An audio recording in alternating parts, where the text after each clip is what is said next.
Today is Saturday, May, and I'm going to double check 23rd. Yes, May 23rd. I have to check on these things. 2026. That I know. My name is Terry Morgan. We're here to practice and talk about teaching Wudang Qigong. Yesterday, I started a series that this continues, which is going to run for the next several weeks. On Friday, I'll be teaching a session on how to learn. It will be from the perspective of the student. Right now, we're talking about Wudang Qigong, so this is the first set in Wudang Qigong. Saturday, today, perspective of the teacher. This session is going to focus on how to teach the first set. Tomorrow, I'm going to focus on the philosophy, a little bit more on the idea of what to teach. So, how to learn, how to teach, and then what to learn, what to teach. That philosophical foundation for what we practice, what we're doing in the arts, is incredibly important for all sorts of things in practice itself, in the way that we practice, in the way that we develop our practice. It's also important for our character and the way that we develop as human beings. Things that we learn, things that we can do. Sometimes we shouldn't do them. In fact, a lot of what we learn, we shouldn't actually do. We're learning martial arts, so we shouldn't do some of what we're doing. That idea that we need to develop the character and the judgment and the ethical basis within ourselves for what we're going to do or not has implications for more than just the martial arts. But it's incredibly important for anyone who's learning martial arts and wants to actively study the whole art, not just some fluffy movements over here or a couple of techniques over there, the whole art. In Qigong practice, we have to start with the idea of Qi. What is Qi? I talked about this yesterday. Qi. What is Qi? What is this Qigong stuff? Qigong? Qigong?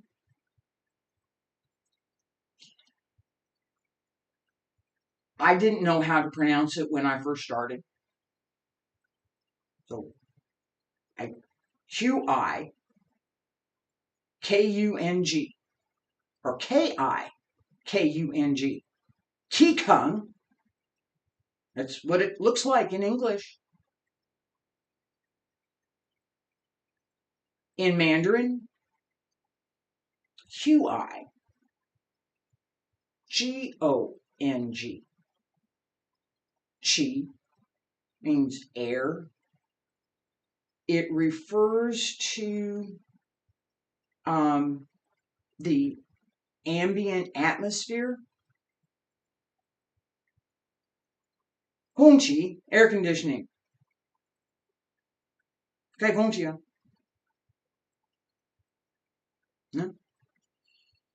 Ruqi, turn on the heater. That character also represents the internal breath. So we have what I call the external breath, the breathing in and out, hushi in Mandarin, the function of the lungs, the function of the capillaries and the blood cells, and all of the physical systems that allow us to breathe. Breathe in, breathe out. There's more to it than that. All right. That is what I refer to as the external breath. The internal breath, the qi, is more subtle. It is similar in many ways to the external breath in that it disperses through the body. It uses the traditional Chinese medicine channels and meridians and instead of the capillaries and arteries and veins, but it still circulates through the whole body. It is different than Jing, which is energy. A lot of people reference Qi as energy. Qi is Qi. Energy is Jing. They're different. That internal breath, internal energy,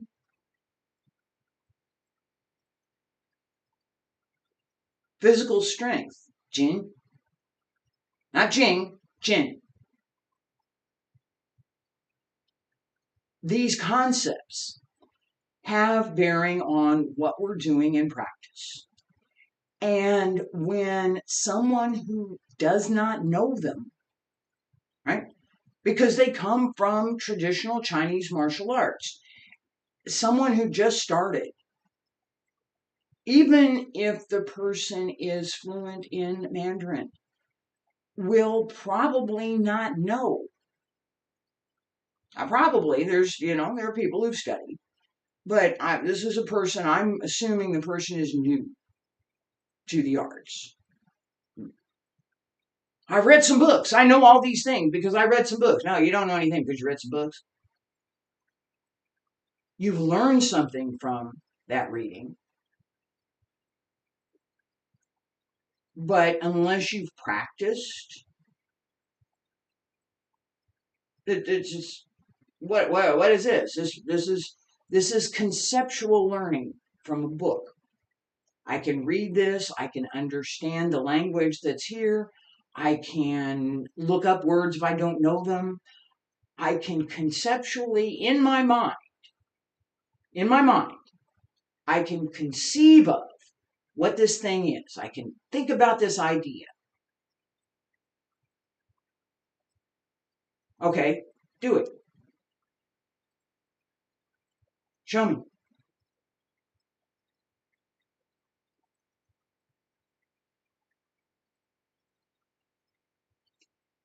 You have to practice too. That part, that distinction is something that I found very important in all of my own studies. I've met more than one person who read some things. Never really went to class. Never learned from someone who knew what they were doing. Made up things as they went along.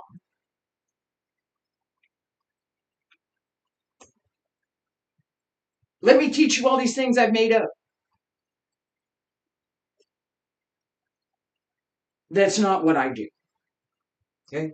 And I talked about this a bit yesterday.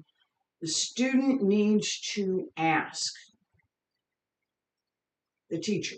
A new student comes in. Who's the teacher? Hi. What's your background? What do you teach?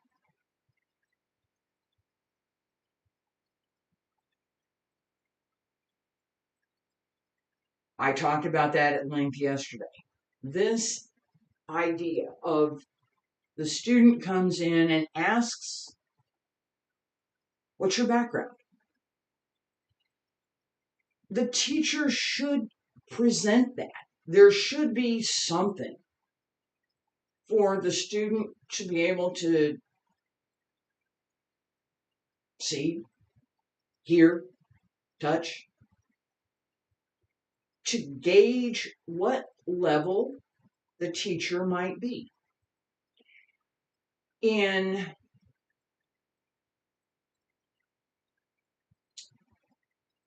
a college office, professor's office, right? The professor will usually have some certificates and a few things on the walls, hanging around, right? Where the student can look and say, well, that there's a certificate from this school and they got this and they got a recognition thing. And yeah, this person they've been doing a few things. So, I want to have a conversation with them.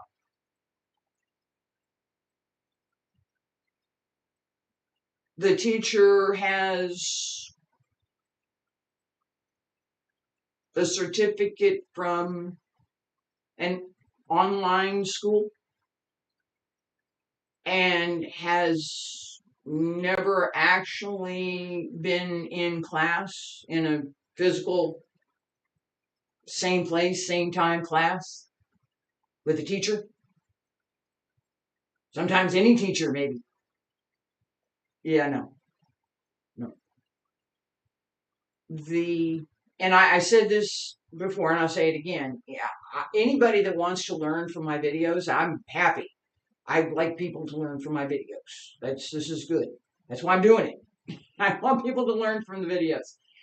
But I'm not going to endorse anyone that just learned from a video. Okay? You need to come see me. Okay? If if you want to go out and teach, if you want to practice on your own, have at it. You want to go out and teach, and you want to teach what I've taught, come see me. Seriously, come see me. The methods for teaching range from lots of encouragement. Whatever you do is fine. It's not. To highly critical. Everything you do is wrong. Neither one benefits the student. Neither one. The highly critical, everything you do is wrong.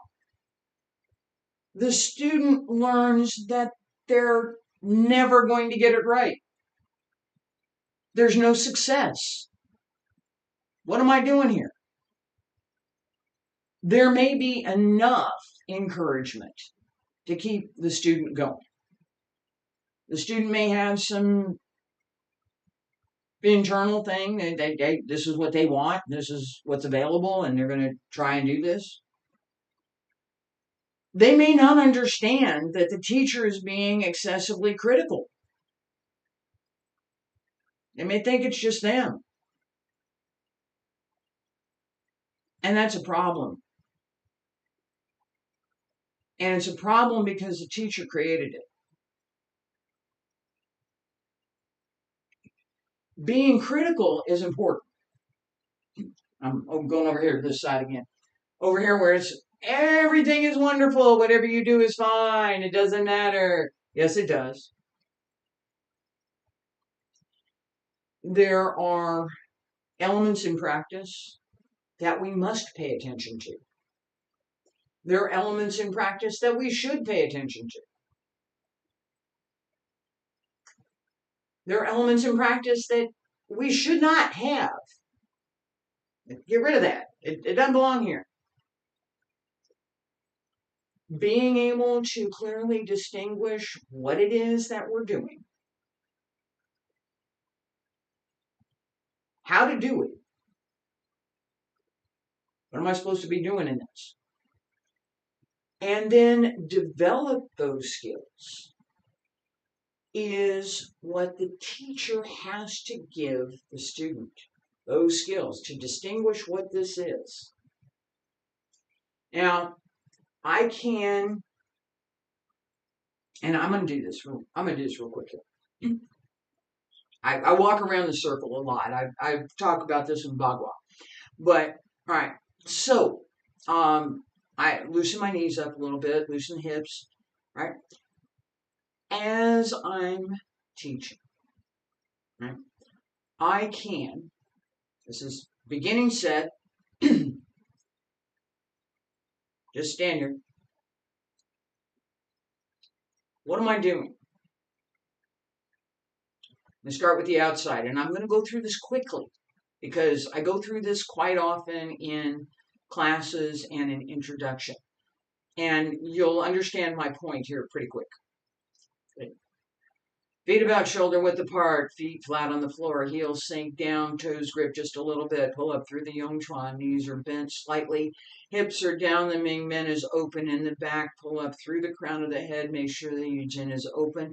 Open the Laogong in the center of the palms, fingertips reach down, pull down through the shoulders, pull up through the back, pull up through the center.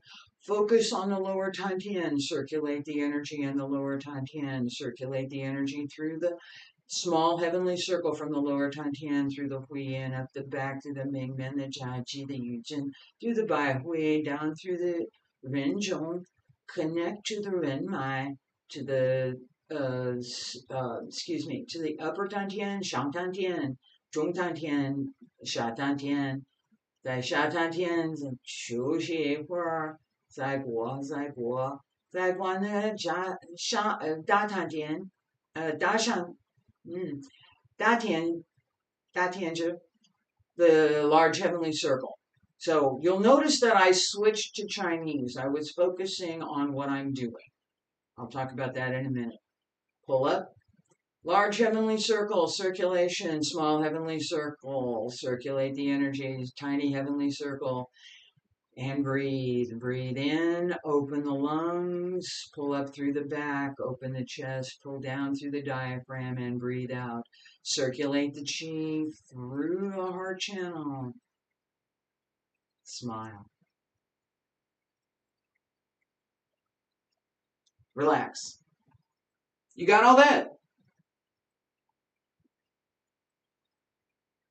Seriously. You got all that? No, you didn't. And I wouldn't expect anyone to. That was physical level, basic physical level. That was what I'm doing internally at the physical level. So you don't see me bending my knees. It's a really small thing. You don't see me drop the hip. It's a really small move. It's not a big movement. Right? You don't see a lot of external movement. There is physical movement. It's not big external movement. I just move my hands, you see it? I just move my thumbs, you see it? Yeah. That level of subtle movement is more about what we're doing than the big stuff. Okay? It's not that we don't do big movements. We do. But it's not the focus of what we do for most of the internal arts. We're focused on what we're doing inwardly. I don't disregard the external stuff, right? I'm not disregarding that. There's applications to everything that we do for health as well as for martial application. All right?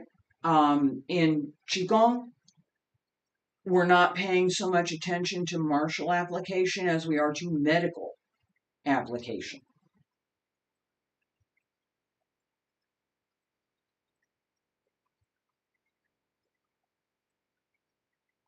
That fist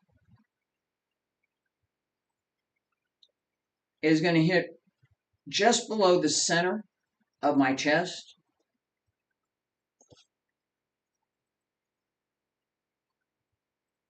We have that. We do that.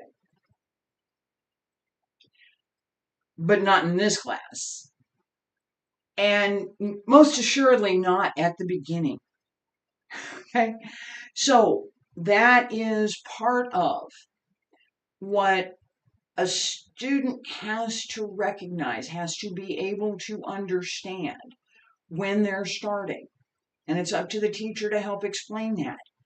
What you're doing today is not what you're going to be doing in 6 months. Today, basic physical movement. Can you stand still? It's not as easy as it seems. Little by little, the skills build.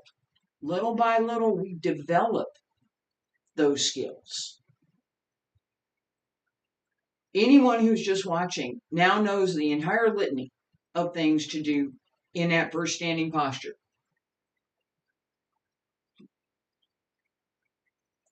I just gave it to you. I just told you what it is. Okay, you do it. I do, right? How to do that?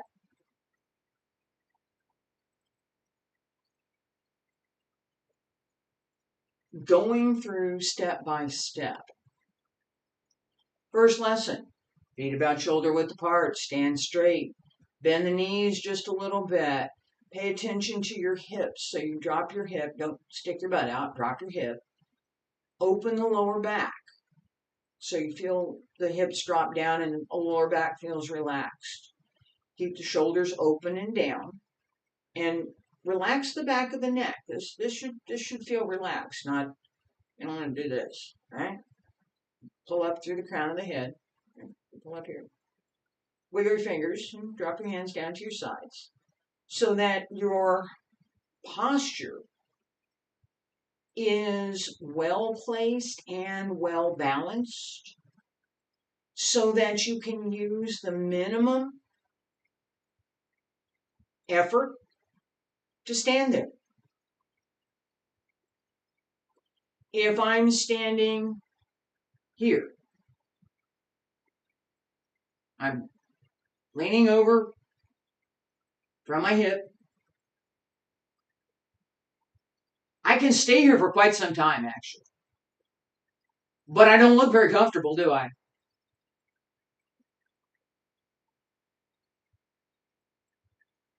I can't breathe. I can't breathe. My chest is down here, right? And this whole area is blocked off. This whole area right here is where your diaphragm is. Your diaphragm is what helps to move the lungs. If this can't be open because your posture doesn't allow it, you can't do even a basic exercise. You're wheezing and your breath is all up here. You can't sink the breath to the lower dantian. All of those concepts, all of those instructions have to be part of what is taught. If the teacher's looking at the student and the student's posture is such that the student can't do the exercise, there must be a correction. Don't overdo it, right? Well, your knees are wrong and you got to fix your feet and your feet are in the wrong position and your knees are this and you've got your back bent over and you're doing this thing with your this and you've got your shoulder turned up over here and you've got this and you're just not relaxed enough. That's going to help somebody relax. No, it won't. And I'm going to mention it just because you see me smile a lot in class. Smiling is another way of relaxing. Let's go with the tension. It also creates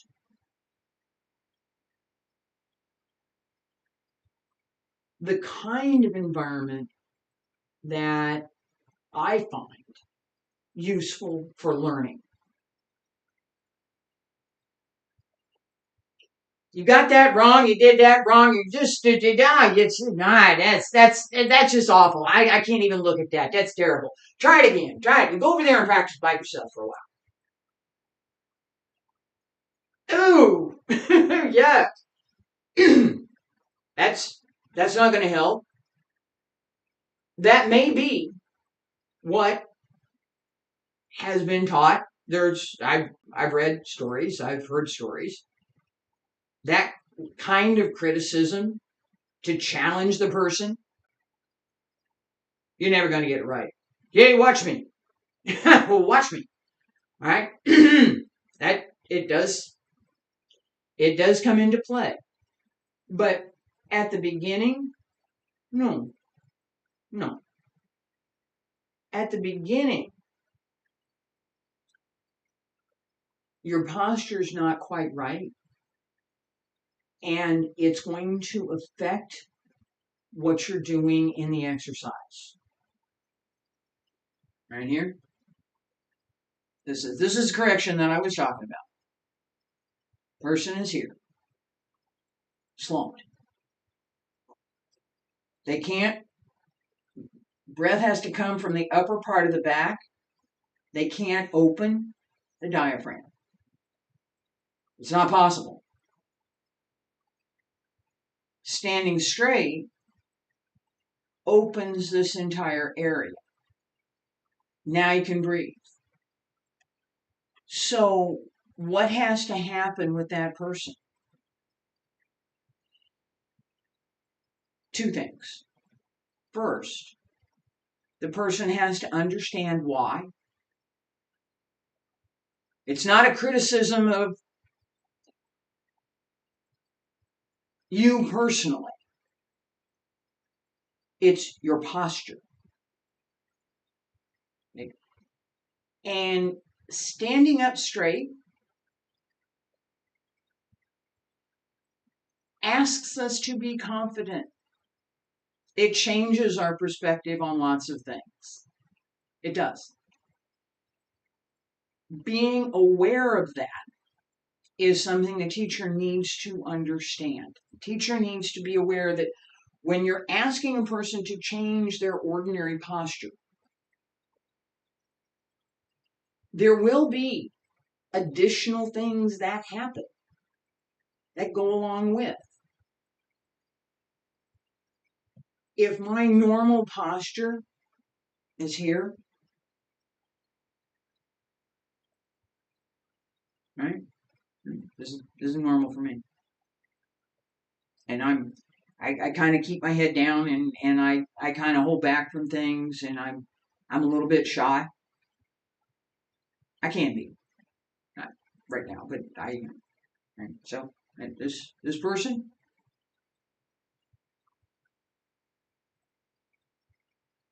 is going to have trouble with that move. In the first class.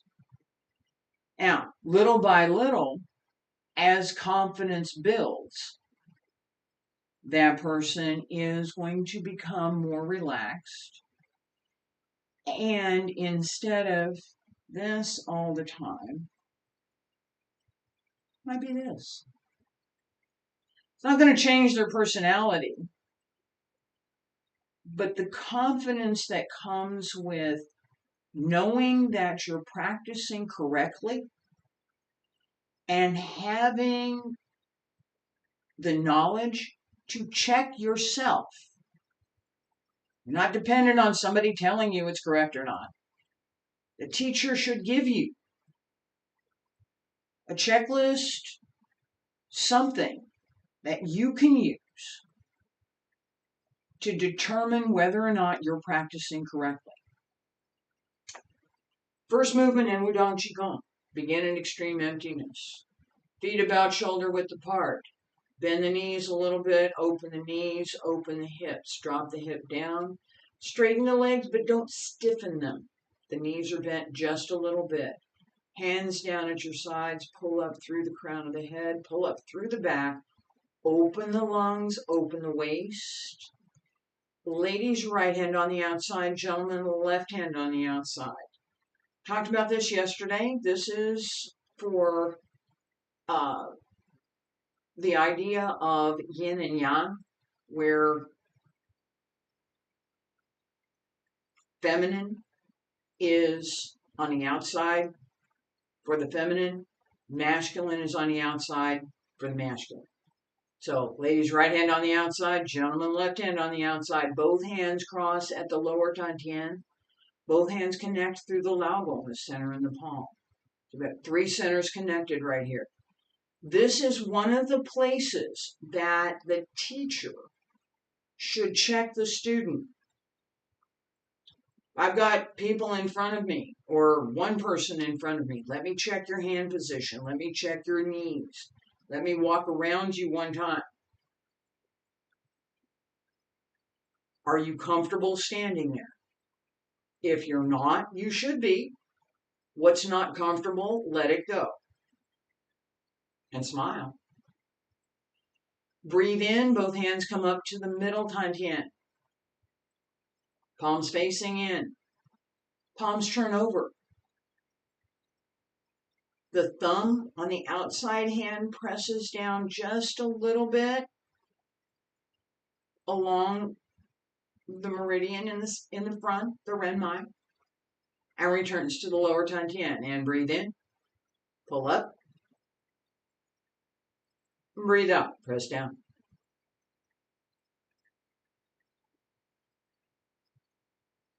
Open the centers in the back.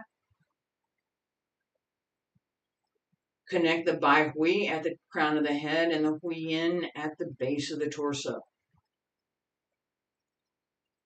Pull up and breathe. Each time as we pull up, the idea of pulling up through the back and extending is fundamental. As we press down, the other side of the circle,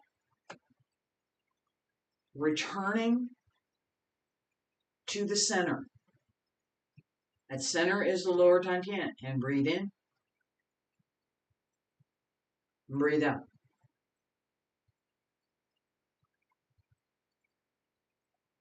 Breathe in.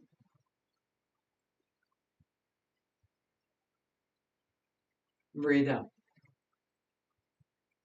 2 more. Breathe in. Open. Everything's open. Breathe out. Close. Everything closes. And breathe in. Breathe out. Last time, breathe in. Hands separate. Palms turn down. Push down along both sides. Pull up through the crown of the head. Raise the heels slightly and lower. Stay there. Breathe in.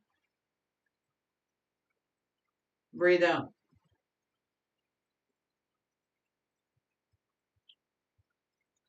Why do we do that? Why do we cycle the breath? What are we doing? What did I just do? Breathe in, breathe out. Breathe in, breathe out. That's all she's doing. She's breathing. Okay. No. No.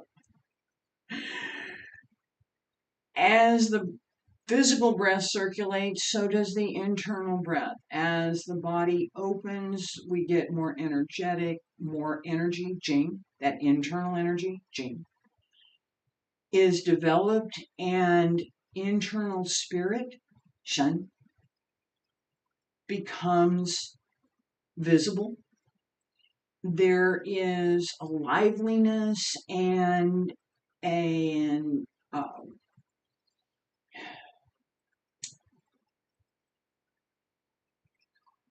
I'm going to call it a youthful kind of energy that we can develop as we practice. That's part of the point. We want to feel better when we finish, not worse. Right? So at the end, just press down, pull up. That's what my teacher taught me. What this does, what it actually does, is to push. I'm paying attention to the Laogong here. I have all of the energy that I have been circulating. My hands separate to both sides. I push down along both sides. This returns the qi to the jiaogun, the heel, the root of the foot, and connects with the bubbling well, the yuan-chuan, and the base of the foot, the ball of the foot. Everything's going to end lower. That lowering is intended, this is Professor Liu's explanation, is intended to help the qi bounce. A lot of times as we're trying to circulate the qi, it gets stuck in the back. It'll get stuck at the Ming Men, get blocked here, get blocked here at the Jiaji. It'll get stuck here at the Yujin. That little bounce brings it over. It also sets the whole body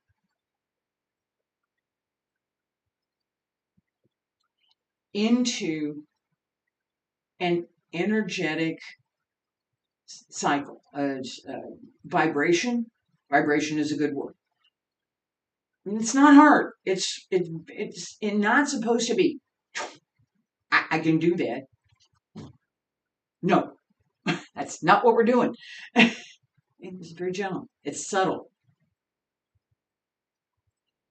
It should be subtle. It shouldn't be too much of a bounce. That's too much. That's okay. Different variations go along. That's fine. But excess is not something that we want. Too little, too much, neither is good. That's what I said at the beginning.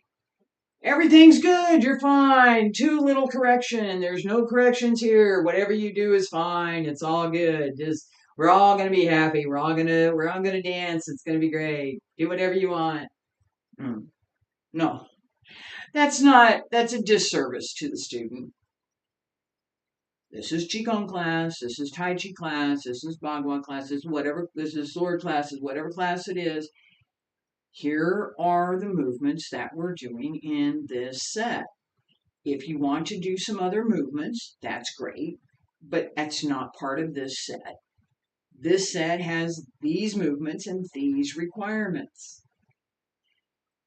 Keeping that tradition is something that I value. So the idea that,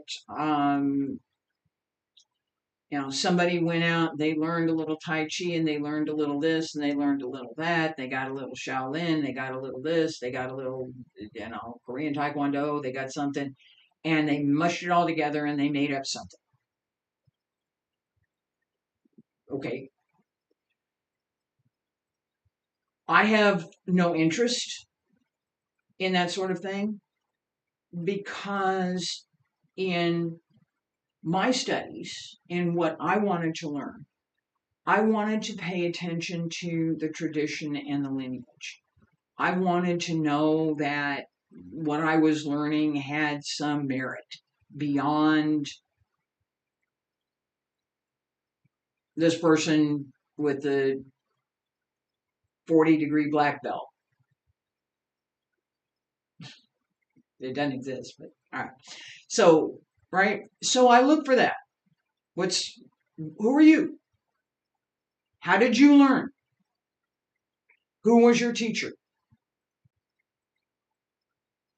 I spent roughly 30 years traveling between the U.S. and China to study with Professor Liu.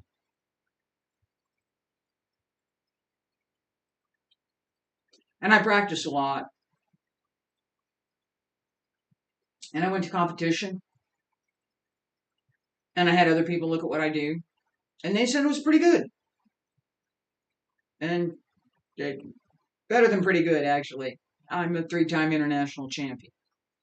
That, including in China. I probably ought to put that up on the wall someday. That lineage is something that I want my students to know. Hey, who are you? I'm a little girl from Kansas. Went to China. Learned a few things. That is true. But the few things I learned,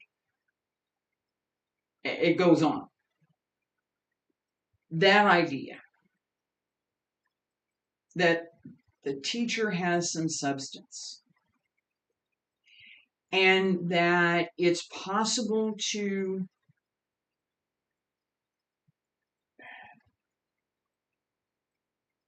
It's possible to know what that substance is. There's somebody you can talk to, there's a record somewhere, there's some certificates, some writing, some things that have been produced that will give the student a better understanding of who the teacher is. There are teachers who have written 1 or 2 books, maybe. There are teachers who have written dozens of books. Some of the teachers with dozens of books are actually very good teachers. And some of them have written a lot of books.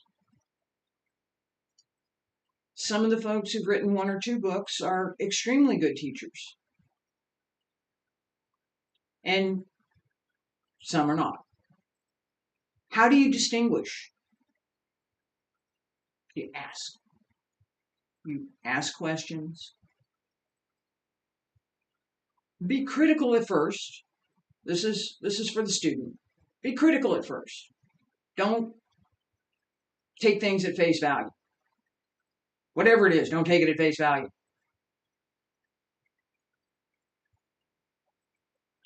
All these certificates, don't take them at face value either. What do they represent? That matters too. And then consider how you want to learn.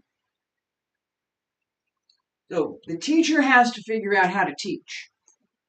My teaching methods are not the same as Professor Liu's.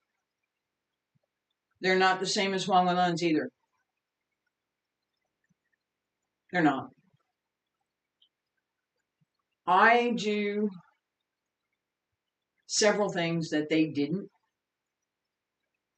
and they do several things that I don't. We're different people. We're different teachers. And we come from different cultural backgrounds. Huang Wenlun came from the south part of China, lived in the U.S. Liu Zhang came from central China, spent some time here in the U.S., but never lived here. Big difference. I'm a little girl from Kansas. I am. But I've been to China, and I've been to a few other places. And I have a perspective that, if it wasn't obvious, is different from my other 2 teachers. I'm female. That matters. It matters to my perspective. It matters to the way that I teach. It matters to the things that I consider important. Now, most of that is well aligned with what I've been taught. It is. Professor Liu taught all sorts of lessons about character development and practice. Some of them intentional, some of them it's just the way it worked out. And as I learned, I brought that into my own teaching. So if I want to encourage a student, I'm going to encourage them. I'm going to look for something they're doing right. And I'm going to, yes, that's it. That was not something that Professor Liu told me. He didn't teach me that. I learned that because there were subtle things that I could see. And the way that the movements feel gives me, is it correct or not? That checklist that I gave at the beginning, that's what we need to have. that idea that I've got a resource, I've got this checklist that I can use to practice and develop my own skills independently of my teachers, so that gradually I develop my own methods for teaching and incorporate my own methods in my own practice. I just talked about that. One of those, and I'm going to say this and I'm going to wrap this up. One of those methods is the idea that something is correct or not. I'm going to check something here. Yeah, we're still good. All right, so one of the things that I said is correct or not. Feet about shoulder width apart, stand straight. Ladies, right hand on the outside, gentlemen, left hand on the outside. Pull up through the crown of the head, relax through the back.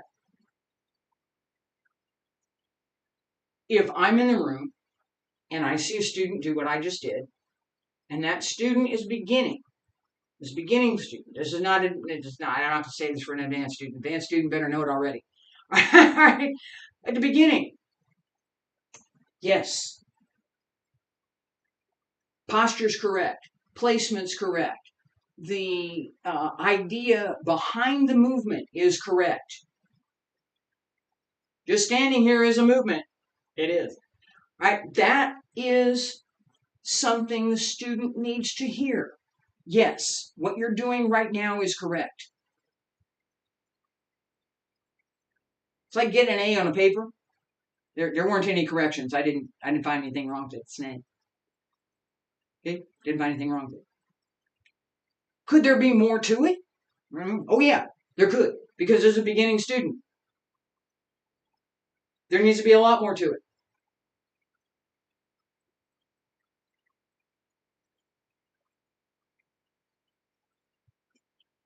No, this needs to come up. And drop your hands. Does that feel better? Mm-hmm. Good. That's the correction. That's it.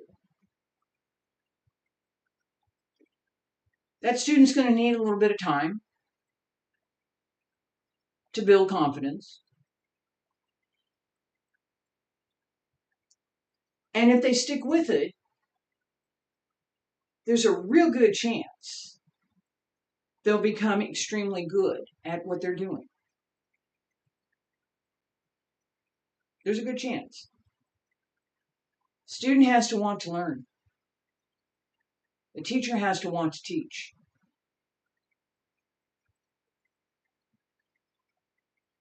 The manner that the teacher uses during class